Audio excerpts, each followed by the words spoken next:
కడప జిల్లా ప్రొద్దుటూరు మాజీ MLA YCP నాయకుడు రాచమల్లు శివప్రసాద్ రెడ్డి కాంగ్రెస్ రాష్ట్ర అధ్యక్షురాలు షర్మిలారెడ్డి గురించి పదే పదే వ్యక్తిగతంగా నోరు పారేసుకుంటున్నారు.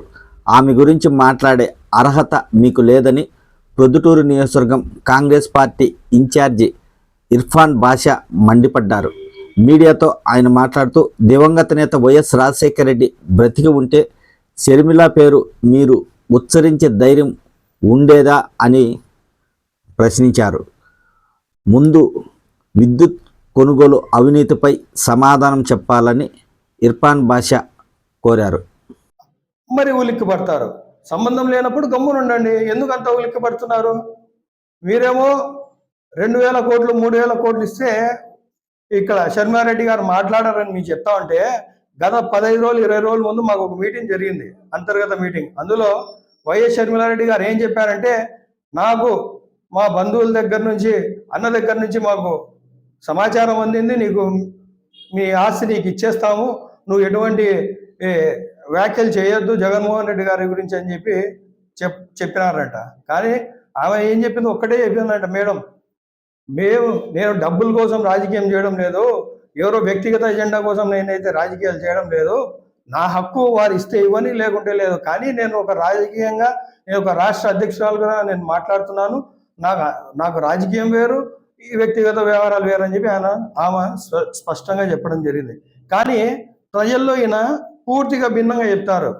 మాజీ ఎమ్మెల్యే గారు, అయ్యా అక్కడ షర్మిలారెడ్డి గారికి 2000 కోట్ల 3000 కోట్ల ఇస్తే వాళ్ళు మాట్లాడతారా ఆ విషయం పక్కన పెట్టి రాజకీయంగా మాట్లాడతాం. మీరు గత 10 ఏళ్ల నుంచి ప్రొద్దుటూరుకు ఏం చేశారని చెప్పి నేను ఈ సందర్భంగా మీకు ప్రశ్నిస్తా ఉన్నాను. మీరేం చెప్పినారు? 2019 ఎన్నికల ముందు నన్ను గెలిపిస్తే నేను సంవత్సరానికి 500 కోట్ల చొప్పున 5 సంవత్సరాలకు 2500 కోట్ల నిధులు నేను తీసుకొచ్చి నేను అభివృద్ధి చేస్తానన్నారు. దాని గురించి మాట్లాడండి సార్. 2500 కోట్లలో అభివృద్ధి ఏం చేశారు? మీరు ఎన్ని కోట్లు తీసుకొచ్చినారు? ఒక్క పనైనా పూర్తి చేశారా? మీరు 5 సంవత్సరాల కాలంలో మీరు ఒక్క పనైనా పూర్తి చేశారా? దీని గురించి మీరు ఎన్ని కోట్లు తీసుకొచ్చారు అనేది కనీసం ఒక 500 కోట్ల పనులన్నా మీరు చేశారా? శ్వేతపత్రం మీరు విడుదల చేయగలుగుతారా? దీనికంతా ప్రశ్నించే, దీనికి మీకు సమాధానం చెప్పే మాటలు ఉండవు. కానీ వ్యక్తిగత వ్యవహారాల్లోకి వెళ్తారు. రాజపాలెం రైతులకు ₹1 ఇస్తామన్నారు, ఇచ్చినారా?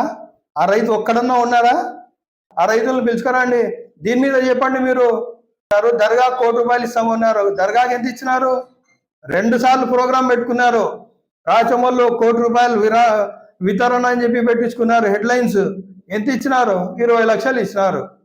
20 లక్షలు ఇచ్చిన తర్వాత మళ్ళీ 3 నెలలకు 6 నెలలకు ఇంకో ప్రోగ్రాం పెట్టి మళ్ళీ ₹1 ఇచ్చినట్టు మళ్ళీ ఒక పెద్ద ట్యాగ్ లైన్, ₹1 వితరణ. అప్పుడు ఇచ్చింది అంటే 17 లక్షలు.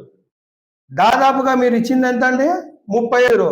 పబ్లిసిటీకి ఏమో 2 కోట్లది, డబ్బులు ఇచ్చిందేమో 30. ₹1 తీసుకున్నాం రైతు లేడు రాజపాలెంలో. నా 5 సంవత్సరాల శాలరీ జీతభత్యం ఏమొస్తుందో ప్రభుత్వం నుంచి ఒక ఎమ్మెల్యేగా అవన్నీ నేను ప్రజలకు పంచుతామన్నారు. పంచింది ఎక్కడ సార్? 2500 కోట్లు తీసుకొస్తామన్నారు. ఎన్ని కోట్లు తీసుకొచ్చారు ప్రొద్దుటూరు? ఇది మోసం కాదా? నమ్మబలికి ప్రజలకు అబద్ధపు హామీలు ఇచ్చి నమ్మబలికి 2500 కోట్లతో అభివృద్ధి చేస్తానని చెప్పిన మీరు ఏమైనాయి? చాలా పనులు క్యాన్సల్ కూడా అయిపోయినాయి. ఆదిలోనే అంతమైపోయినాయి సార్. మీ హయాంలో శంకుస్థాపనలు చేశారు శిలాఫలకాలు పెట్టి. మీరు దీని గురించి మాట్లాడింది వ్యక్తిగత విషయాల గురించి కాదు. ప్రొద్దుటూరు రావాల్సిన మెడికల్ కాలేజ్ ఏమైంది సార్? దాని గురించి మాట్లాడండి. వ్యక్తిగత విషయాల గురించి కాదు సార్. మీరు ఒక మాజీ ఎమ్మెల్యే, వైఎస్ షర్మిలారెడ్డి గారు ఒక రాష్ట్ర అధ్యక్షురాలు, 175 నియోజకవర్గాలకు ఆమె హెడ్. మీరు 170 నియోజకవర్గాల్లో ఒక మాజీ ఎమ్మెల్యే, ఇన్ఛార్జ్ కూడా అధికారికంగా ఇచ్చారో లేదో, స్పోక్స్ పర్సన్ మీరు వైకాపా పార్టీకి, అంతే.